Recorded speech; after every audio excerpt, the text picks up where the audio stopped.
What's up, world? I'm Cameron McKinney, and this is Pop Culture Spotlight, a podcast about the career of actress Charlize Theron, the latest Bond film, No Time to Die, and the movie being The Ricardos. First, let's talk about the career of actress Charlize Theron. One of her earliest roles was in Tom Hanks' directorial debut, That Thing You Do, with Tom Everett Scott, Steve Zahn, and Liv Tyler. I absolutely love this movie. It's one of my favorites. It has one of the best songs in movie history. It is just a fun, feel-good movie. She also had roles in The Devil's Advocate with Keanu Reeves and Al Pacino, The Cider House Rules with Tobey Maguire and Michael Caine, and The Yards with Mark Wahlberg and Joaquin Phoenix. And there were some early signs that Theron was an actress worthy to watch, but the year that Theron became a full-fledged movie star was definitely 2003. First with a star-studded heist film, The Italian Job, with her The Yards co-star Mark Wahlberg, Jason Statham,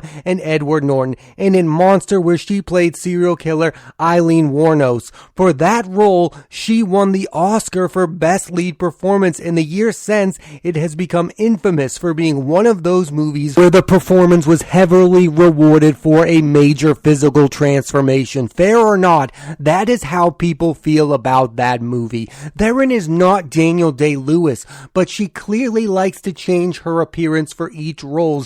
Most evident in Monster, where again she won an Oscar, Mad Max Fury Road, which is one of the most glaring transformations ever, hard to believe while watching that's Charlize Theron, and in Bombshell, where she looks like Megyn Kelly. I mean, I kind of go back and forth with performers like that. I like that Daniel Day-Lewis goes all in and looks different for each movie. I like Charlize Theron looking very different in Mad Max Fury Road, but I also really love natural performers who are just themselves. Like George Clooney is just himself in most films. Julia Roberts is just herself in most movies. They don't have to go through physical transformations. I just want to see them because they are movie stars. But what Theron does is undeniably effective. Theron is a terrific dramatic actress, but some of her best work has occurred in action movies. Mad Max Fury Road, one of the best action films ever. Atomic Blonde, which is brilliant. And The Old Guard, which was a massive hit on Netflix.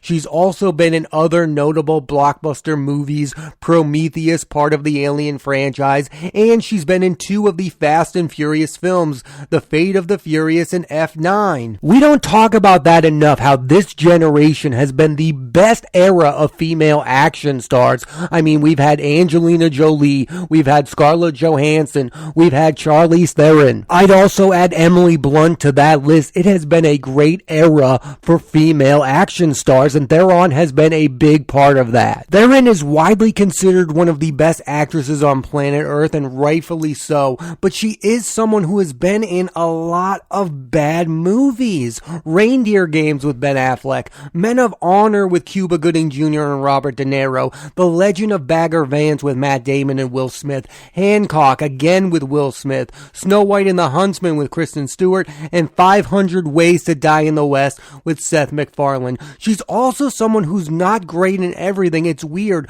There's no one else like her, where it feels like there's no in between. She's either great in a movie or largely forgettable. Like, you never have seen an iffy Charlize Theron performance, and I think of that as a compliment because it shows she's making some big choices that either really work or really don't. The best year of Theron's career, in my opinion, is 2019, where she was nominated for an Oscar for playing Megyn Kelly in Bombshell, an imperfect movie with a lot of great performances, and she starred in the romantic comedy Long Shot with Seth Rogen. This is like the modern take on Aaron Sorkin's The American President, with a gender role reversal. It's delightful and one of the most underrated comedies of the 2010s.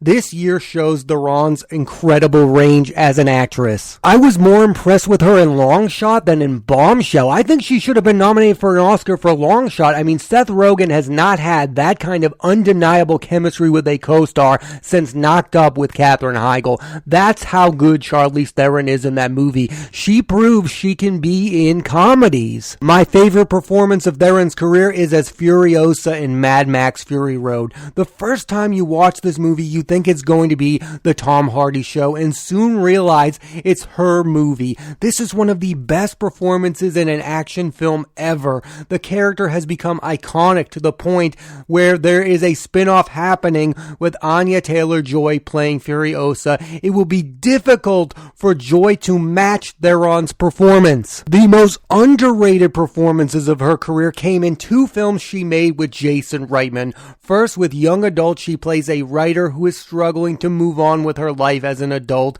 She looks back at her past fondly and wants to relive it. She has fantastic chemistry with Patton Oswalt in this movie. I love Charlize Theron in Young Adult. And then you have Tully, where she is playing a character who is dealing with postpartum depression after the birth of her second child. I love the scenes between her and Mackenzie Davis, and I think the twist of the movie is brilliant. Theron and Jason Reitman have become one of my favorite director-actress duos, and it's worth noting that Young Adult and Tully were both written by the wonderful screenwriter Diablo Cody, who is most famous for writing Jason Reitman's hit Juno. Theron's next films include The School for Good and Evil, co-starring Kerry Washington, Lawrence Fishburne, and Ben Kingsley, and The Old Guard 2. Here are the Charlize Theron performances I highly recommend you check out. The Yards, The Italian Job, Monster, Young Adult, Prometheus, Mad Max Fury Road, Kubo and the Two Strings, which is one of the most unique animated films ever, Atomic Blonde, Tully,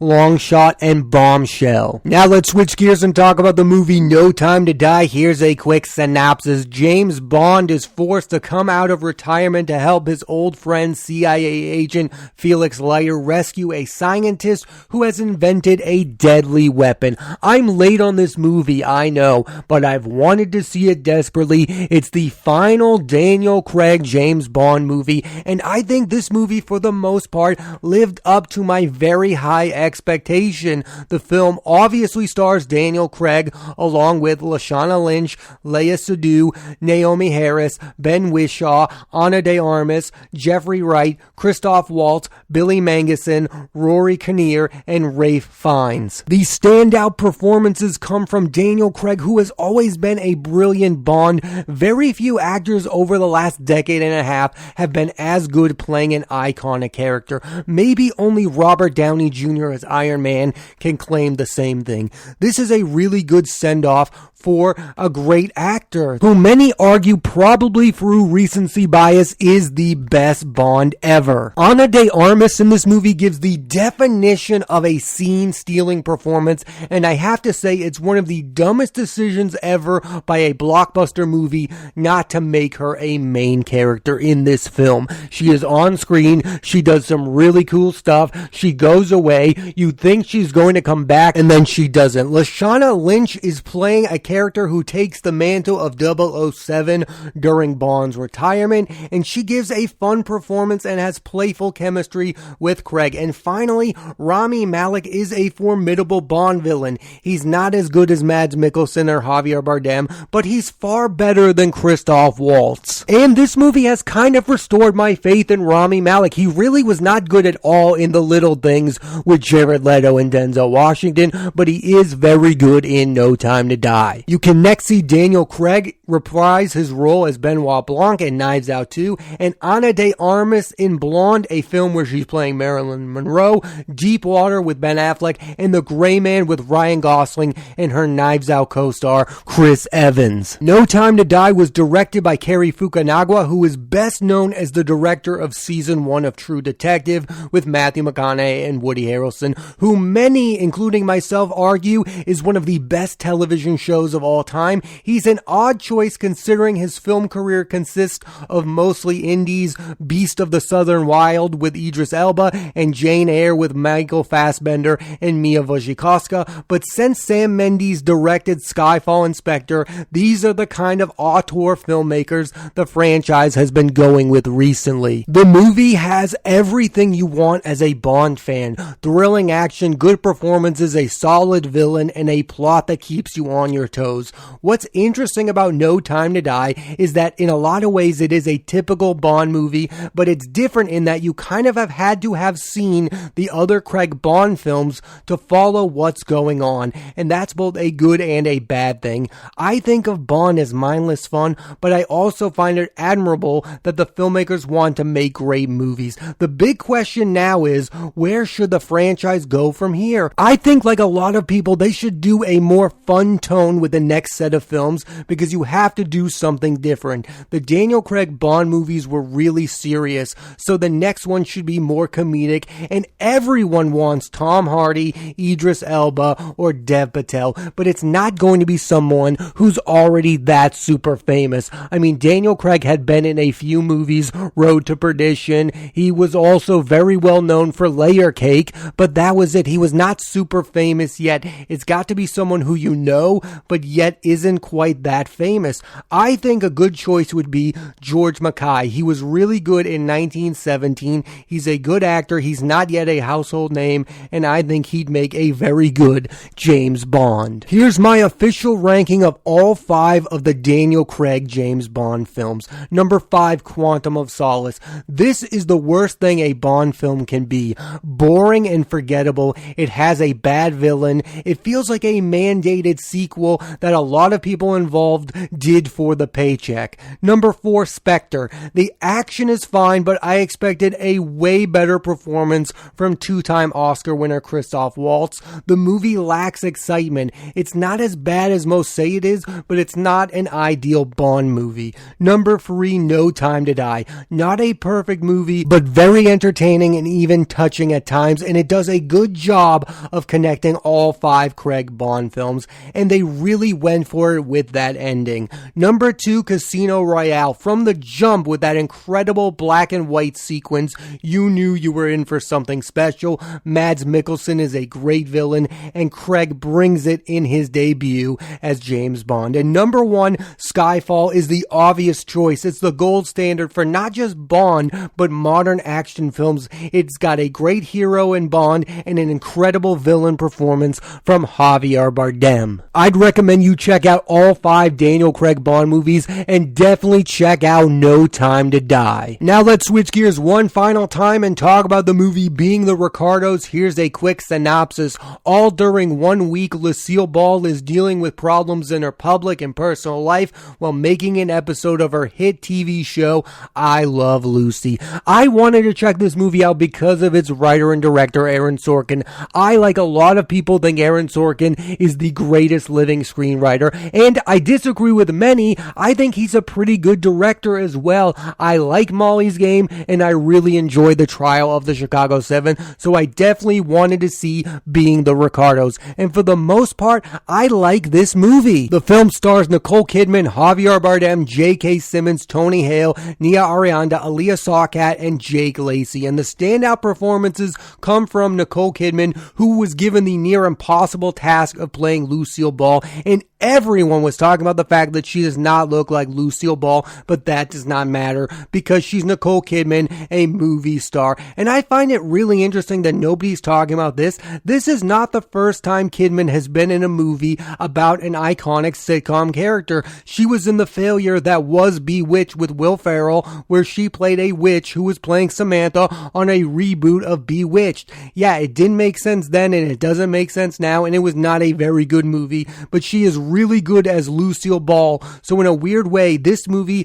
feels like a redemption movie for Kidman. And then you have Javier Bardem, who is an Oscar-winning actor for No Country for Old Men, yet he feels underrated. He's been brilliant in Collateral and Skyfall. Bardem had a super impressive 2021. He had a scene-stealing role in Dune, and he's really good as Ricky in this. He and Kidman have solid chemistry. J.K. Simmons in this movie, Being the Ricardos, gives his best performance since Whiplash, and I would not be surprised for him to get a nomination for Best Supporting Actor at the Oscars. And finally, Aaliyah Sawkat is super underrated. She starred in 2 of the most underappreciated shows in TV history, Arrested Development and Search Party. In this movie, she plays Madeline Pugh, who along with Bob Carroll, who is played by Jake Lacey, wrote every episode of I Love Lucy. The film depicts their friendly rivalry.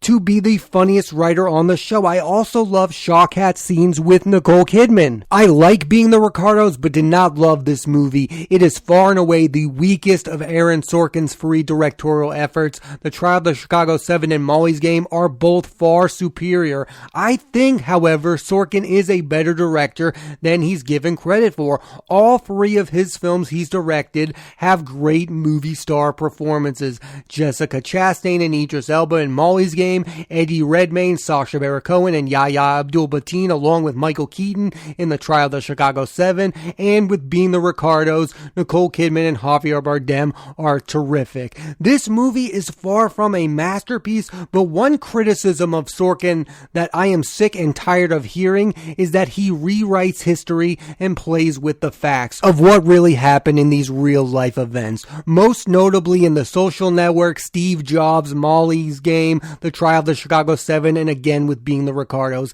And I feel like this needs to be said. I do not go to movies for facts. I go to movies for entertainment, and all of these films deliver on that. Social Network and Steve Jobs are two of my favorite films ever, and if you are looking to know what truly happened, read a book or a newspaper article. And another thing in this, when most people play with the facts in movies, they do it to protect the real life people the films are based on, and that is not the case. What Sorkin does is he does it for the name of entertainment's sake. I don't care that the three major events portrayed in this movie, Being the Ricardos, did not happen during 1 week. Movies play with timelines all the time and will continue to do so. Aaron Sorkin is not the only human being that does this. The most interesting thing about Being the Ricardos is Lucy's motivation for the show was basically to live her ideal dream life with her husband, and just how connected the show was to her personal life. The show was what she wanted her life to be. We always look at these sitcoms as escape for the audiences.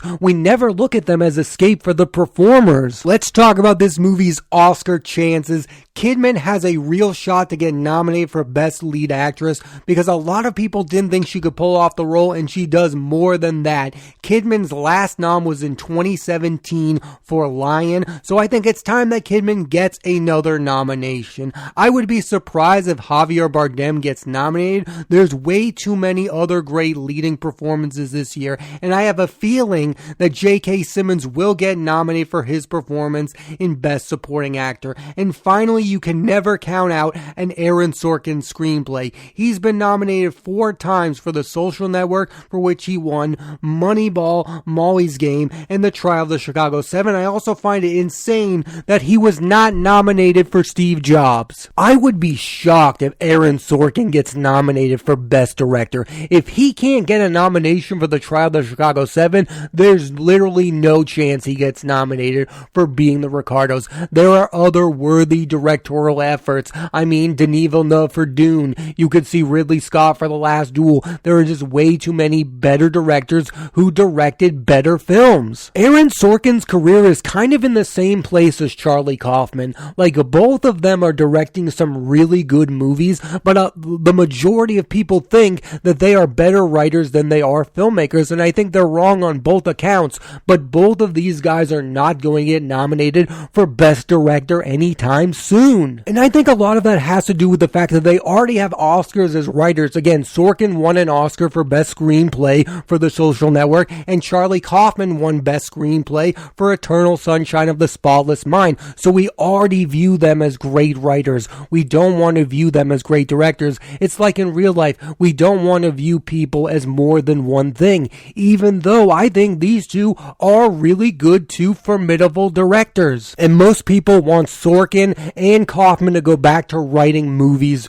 directed by great directors like David Fincher or Spike Jonze. That's just the label that these two have been given, even though they are really capable of directing the movies that they've written. I mean, I really liked I'm Thinking of Ending Things, and with Sorkin, I really like Molly's Game, I really like The Trial of the Chicago 7, and I enjoyed Being the Ricardos. But you can't deny that their best movies have been directed by other people other than themselves. Again, The Social Network was directed by David Fincher. Steve Jobs was directed by Danny Boyle. For Charlie Kaufman, Adaptation was directed by Spike Jonze. Being John Malkovich was directed by Spike Jonze. And Eternal Sunshine of the Spotless Mind was directed by Michel Gondry. So they don't get credit for those movies. They get credit for writing those movies, but they weren't the directors at the helm. So when they direct movies, they both often get the same criticism. This movie would be way better if Bennett Miller were the director or if Spike Jonze were directing this movie. And I think that's an unfair criticism. I want Charlie Kaufman to keep directing movies, and I definitely want Aaron Sorkin to keep directing movies because his dialogue, he gets great movie star performances even in the movies he directs. Overall, Being the Ricardos is a solid movie that bites off a little bit more than it can chew, but it has everything I want in a Sorkin film: great dialogue and riveting performances. I definitely recommend you check out the movie Being the Ricardos. Thanks for listening to this edition of Pop Culture Spotlight. I'm Cameron McKinney, and there'll be a new episode of the podcast every Thursday on Apple Podcasts and Spotify. This week I put the spotlight on the career of actress Charlize Theron and the movies No Time to Die and Being the Ricardos. Next week I'm putting the spotlight on 3 films: The Card Counter starring Oscar Isaac, Respect starring Jennifer Hudson, and The Lost Daughter starring Olivia Colman. So tune into that and please rate, review, and subscribe.